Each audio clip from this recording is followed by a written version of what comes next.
नमस्कार, मैं जीवन ज्योति अज फिर तुंदे सामने लेइयै आई हैं एक होर डोगरा डिश जिसदा नाम है क्योटी दाल या मिक्स दाल।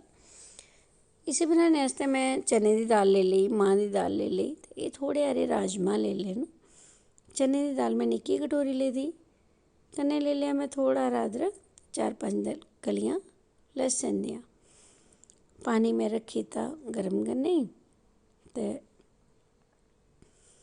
एह् जेह्ड़ी चने दी दाल ऐ एह् में निक्की कटोरी भरियै लेदी, उन्नी गै निक्की कटोरी में अद्धी लेदी मांह् दी दाल, थोड़े हारे लेदे दाने राजमांह् दे। हून इ'नें असें सारें गी मिक्स करी लैना कट्ठे करियै ते फिर असें इ'नेंगी धोई लैना। एह् जेह्ड़ी दाल होंदी ऐ एह् साढ़ी बड़ी सोआदली दाल बनदी ऐ। जियां तुहानूं सारें गी पता होना कि इ'यां ते बड़े कम्बीनेशन च अस दालां बनाने पर जेह्ड़ा क्योटी दाल दा कम्बीनेशन ऐ बच्चे बड्डे सारें गी बड़ा पसंद होंदा। एह् जेह्ड़ी दाल ऐ क्योटी दाल जां मिक्स दाल जिसी आखो, चने मांह् दी दाल बी आखदे लोग इसी दाल गी लोग धामें च बी बनांदे न ते मते सारे लोग इसी घरें बी बनांदे। ते एह् जेह्ड़ियां दालां न पैह्लें लोग केह् करदे होंदे हे कि कुन्नी लेइयै इक उसी चुल्ल पर चढ़ाई ओड़ना, थल्लै ओह्दा कोई गोटा जां लकड़ी लाई ओड़नी, आस्ता आस्ता मिट्ठी मिट्ठी सेके पर एह् दालां रिझदियां रौंह्दियां हियां। कुन्नी मतलब मिट्टी दा भांडा जां फिर देश के पतीले च, पित्तल दा पतीला जेह्दा बेस थोह्ड़ा भारा होंदा हा, ओह्दे च पाइयै उसी चाढ़ी ओड़दे हे ताकि ओह् आस्ता आस्ता सवेरे दी चाढ़ी दी दपैह्री तक ओह् रिज्झी मसाले अदरक सब कुछ बिच्च पाई ओड़ना ते ओह् दाल जेह्ड़ी ही ओह् खाने दा मज़ा आंदा हा। जियां अज्जकल जेह्ड़ी अस दालां बनाने प्रैशर कुकर च, ओह् दालां सिर्फ कुकर दे प्रैशर कन्नै सिर्फ फटदियां न, बनदियां थोह्ड़ी न ना उं'दे च कोई सोआद होंदा। बस केह् करना फिर हून अज्जकल शार्टकट दा जमाना, जियां अज्जकल तुसें दिक्खेआ होना अज्जकल के अस बचपन तो दिखदे आए कि धाम खान जन्ने आं अस, जेह्ड़ी कच्ची धाम होंदी ऐ, डांड दी रुट्टी बनी दी होंदी, दाल चौल म्हानी ते उस दाल दा सोआद गै बक्खरा होंदा। तुसें दिक्खेआ होना डांड पर उ'नें बड्डे बड्डे सगले रक्खे दे होंदे, ओह्दे च पानी दाल मसाले सब कुछ ओह् पांदे जंदे होर कोई जादा तड़का कुछ निं होंदा उसी लाए दा उ'नें, सिर्फ उ'नें ओह्दे बिच्च गै तेल, ओह्दे बिच्च गै मसाले पर इक बड्डे कड़छे कन्नै उसी लाई ओह् पकांदे रौंह्दे। पर क्या मज़ा आंदा, अस अपनी कैपेसिटी कोला बी जादा खाई जन्ने फिर बी इ'यां लगदा कि नेईं थोह्ड़ी होर खाई लैंदे ते खरा हा। केईं बारी ते अस पाइयै बी पैक करियै बी लेई आन्ने कि नेईं रातीं बी जाइयै खानी ऐ। क्योंकि एह् दाल जेह्ड़ी ऐ स्हेई बनाने दा मज़ा गै पतीली च जां देचकें च जां कुन्नियें च आंदा। पर चलो जो बी ऐ, अस इस दाल गी कुकर च बी बनाने आं। हून कोशिश इ'यै होंदी कि एह् दाल थोह्ड़ी सोआदली बनाई जाए ते साढ़े इद्धर डुग्गर इलाकें च 99% लोकें दे घरें च एह् दाल बनदी ऐ। हफ्ते च केइयें दे घर इक बारी, केइयें बार 2 बारी होर केइयें दे घर ते हर त्रिये चौथे दिन एह् दाल बनी दी होंदी। होर इस दाल दा सोआद जेह्ड़ा ऐ ओह् बाकी सारी दालें गी सोआद कोला मात करी जंदा। होर एह्दे च कोई जादा तड़के लाने दी लोड़ गै निं ऐ, तुस थोह्ड़ा जेहा इसी करो बस शार्टकट तरीके कन्नै बी एह् दाल अच्छी बनी जंदी ऐ। कोशिश इ'यै होंदी कि दाल सोआदली बने ते सारें गी गै पसंद आवे। साढ़े डुग्गर दियां एह् दालां साढ़े इत्थें लोकल जमीनें च लाई दियां होंदियां लोकें।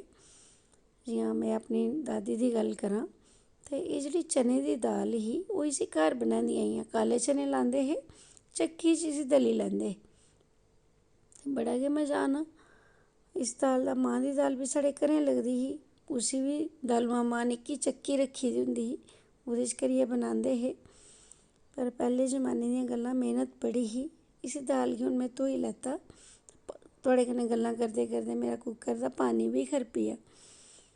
बस दिक्खो गड़की गै गेआ पूरा गै।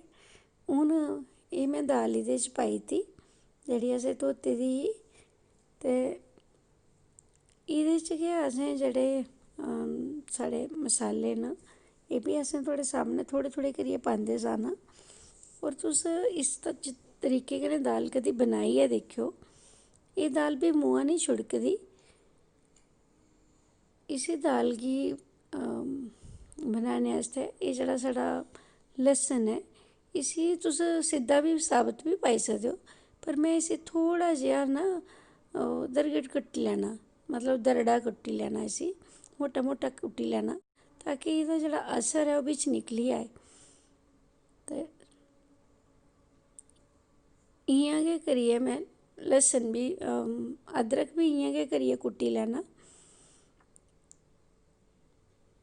बस तुस इसी मिक्सी च बी ग्राइंड करी सकदे हो, पर एह् जेह्ड़ा अस दरड़ा कुट्टने आं ना, एह् जिसलै मूंह च आनी ऐ ना दाल खंदे खंदे लस्सन जां अदरक आना बड़ा गै शैल लग्गना।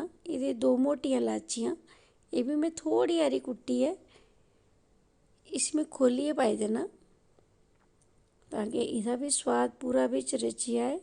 एह् दिक्खो 2 लाचियां पूरे दाने कड्ढियै बिच्च पाई दित्ता। इ'यां गै असें एह् धनिया पाउडर पाई दित्ता, ब्यून दा पाउडर पाई दित्ता में घर गै कुट्टे दा। दाल चीनी दी स्टिक बी पाई में इक, ते इ'यां गै जवित्री बी पाई थुआढ़े सामनै। हून तुस चाहो ते एह्दे च हिंग बी पाई सकदे हो, मते लोग हिंग पांदे न पर में पानी निं ऐ एह्दे च में थोह्ड़ा हारा कोई 2-2.5 चम्मच तेल पाई दित्ता। तेल पाने कन्नै एह् होंदा कि जेह्ड़ी कुकर दी जिसलै बिसल आंदी ऐ ना, सीटियां जिसलै बज्जना शुरू होंदियां न ते केईं बारी दाल बाह्र निकली जंदी ऐ। तेल जेह्ड़ा ऐ ओह् इक लेयर बनाई दिंदा एह्दे पर ते दाल बाह्र निं आंदी। बस हून असें बाकी जेह्ड़ा कोई लून बसार मर्च ऐ ओह् बी पाई लैना।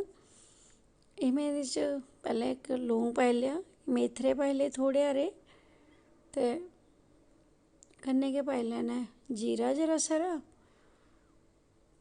ते हून पाई लेआ थोह्ड़े हारे बसार। जरा सारे बसार तुस अपने सोआद अनुसार पाई सकदे हो एह्दे च। एह् में कोई 1.5 चम्मच हारा लून पाई लैना बिच्च, ते बस कुकर असें बंद करी देना ढक्कन एह्दा, ते इसी असें 5 गी 7 सीटियां लोआनियां न लो फ्लेम पर। गैस घट्ट रक्खियै 6-7 सीटियां मरानियां असें ताकि एह् स्हेई करियै रिज्झी जाए।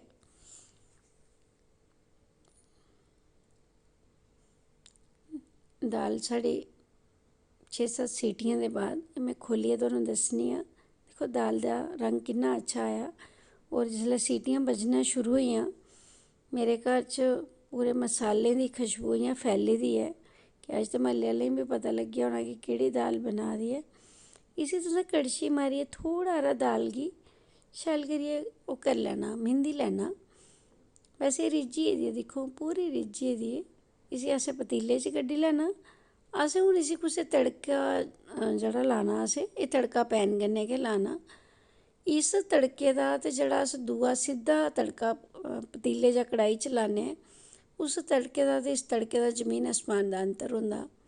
पता निं रीज़न केह् ऐ। एह् में अद्धा क चमचा देसी घ्यो लेई लेआ, तुस चाहो ते तेल बी लेई सकदे हो। 2 एह्दी साबत मर्चां पाई लेइयां। एह् में जरा जरा बिल्कुल बरीक लस्सन ते अदरक कुट्टी लेआ, थोह्ड़ा थोह्ड़ा कट्टी लेआ में इसी चाकू कन्नै। एह्दे बी जिसलै फ्लेक्स मूंह च आंदे न बड़े गै शैल लगदे न। जिसलै घ्यो च उ'नें पक्की जाने ना बिल्कुल, तुस इ'यां इसी दाल गी कदें बनाइयै दिक्खेओ। एह्दे च कोई असें पानी जेह्ड़ा असें पाए दा हा बिल्कुल बराबर पाए दा हा। होर एह् दिक्खो जिसलै असें तड़का लाना ना फिर ते एह्दी खुशबू जेह्ड़ी घ्यो आह्ले तड़के दी खुशबू ऐ ओह् होर फैलनी ऐ पूरे घर च। होर मन करदा कि बस आहा हा बस हून खाई लैओ फुल्का जां चौल, ते बचदा इंसान ने तां नेईं। एह् दिक्खो एह् साढ़ा बिल्कुल लस्सन तुआढ़े सामनै पक्की गेआ। इसी असें लाइयै तड़का ढक्कन लाई दित्ता ताकि एह्दे फ्यूम्स जेह्ड़े न एह् उड्डन नेईं। एह् दिक्खो दाल है ना, एह् ठंडा होने दे बाद में खोह्ल्ली दित्ता देखो कितना जबरदस्त। आहा, मज़ा ही आई आहा। तुस बनाइए दिक्खो इ'यां दाल, थोड़ा अपनों रूह करना कि अस इसी दाल गी बार बार खाचे। और इस तरीके दी दाल जेह्ड़ी है खराब नहीं लगदी। बड़े प्याज जां बड़े टमाटर पाइयै दाल दा शायद ओह् स्वाद नहीं आए जेह्ड़ा इ'यां आग। तुस इसी खाइयै ज़रूर दिक्खेओ, इस तरीके कन्नै बनाइयै ज़रूर दिक्खेओ ते मिगी बी सनाएओ कि थुआढ़ी दाल कैसी बनी। तां गै लगदा कि थोह्ड़ी मेहनत सफल होई ऐ। बस हून असें एह्दे च घर लग्गे दा हा मेरे कोल धनिया ब्यून जेह्ड़ा, वैसे अज्जकल ते बाजार भी ईजली अवेलेबल है, बड़ा मिली जंदा। तुस उसी पाइयै इसी सर्व करी सकदे हो और गर्मा गर्म इसी खाइयै दिक्खो। मैं थुआढ़े कन्नै शर्त लान्नी आं कि तुसें 2-4 कोलियां इ'यां गै खाई लैना। तुं'दा सारें दा मता मता हिरखी धन्नबाद। ची मारियै थोह्ड़ा हारा दाल गी शैल करियै ओह् करी लैना, मिंदी लैना। वैसे रिज्झी गेदी ऐ, दिक्खो पूरी रिज्झी गेदी ऐ। इसी असें पतीले च कड्ढी लैना। असें हून इसी कुसै तड़का जेह्ड़ा लाना असें एह् तड़का पैन कन्नै गै लाना। इस तड़के दा ते जेह्ड़ा अस दूआ सिद्धा तड़का पतीले जां कड़ाही च लान्ने उस तड़के दा ते इस तड़के दा जमीन आसमान दा अंतर होंदा। पता नहीं रीज़न केह् ऐ। एह् में अद्धा क चमचा देसी घ्यो लेई लेआ। तुस चाहो ते तेल बी लेई सकदे हो। 2 एह्दी साबत मर्चां पाई लेइयां। एह् में जरा जरा बिल्कुल बरीक लसन ते अदरक कुट्टी लेआ, थोह्ड़ा थोह्ड़ा कट्टी लेआ में इसी चाकू कन्नै। एह्दे बी जिसलै फ्लेक्स मूंह च आंदे न बड़े गै शैल लगदे न। जिसलै घ्यो च उ'नें पक्की जाने ना बिल्कुल, तुस इ'यां इसी दाल गी कदी बनाइयै दिक्खेओ। एह्दे च कोई असें पानी जेह्ड़ा असें पाए दा हा बिल्कुल बराबर पाए दा हा। और एह् दिक्खो जिसलै असें तड़का लाना ना फिर ते एह्दी खुशबू जेह्ड़ी घ्यो आह्ले तड़के दी खुशबू ऐ ओह् होर फैलनी ऐ पूरे घर च। और मन करदा कि बस आहा बस हून खाई लैओ फुल्का जां चौल ते बचदा इंसान ने तां नेईं। एह् दिक्खो एह् साढ़ा बिल्कुल लसन थुआढ़े सामनै पक्की गेआ। इसी असें लाइयै तड़का ढक्कन लाई दित्ता तां कि एह्दे फ्यूम्स जेह्ड़े न एह् उड्डन नेईं। एह् दिक्खो दाल है ना, एह् ठंडा होने दे बाद में खोह्ल्ली दित्ता। दिक्खो किन्ना जबरदस्त। आहा, मज़ा ही आई गेआ। आहा, तुस बनाइयै दिक्खेओ इ'यां दाल, थोड़ा अपनों रूह करना कि अस इसी दाल गी बार बार खाचे। और इस तरीके दी दाल जेह्ड़ी ऐ खराब नहीं लगदी। बड़े प्याज जां बड़े टमाटर पाइयै दाल दा शायद ओह् स्वाद नहीं आए जेह्ड़ा इ'यां आग। तुस इसी खाइयै ज़रूर दिक्खेओ, इस तरीके कन्नै बनाइयै ज़रूर दिक्खेओ ते मिगी बी सनाएओ कि थुआढ़ी दाल कैसी बनी। तां गै लगदा कि थोह्ड़ी मेहनत सफल होई ऐ।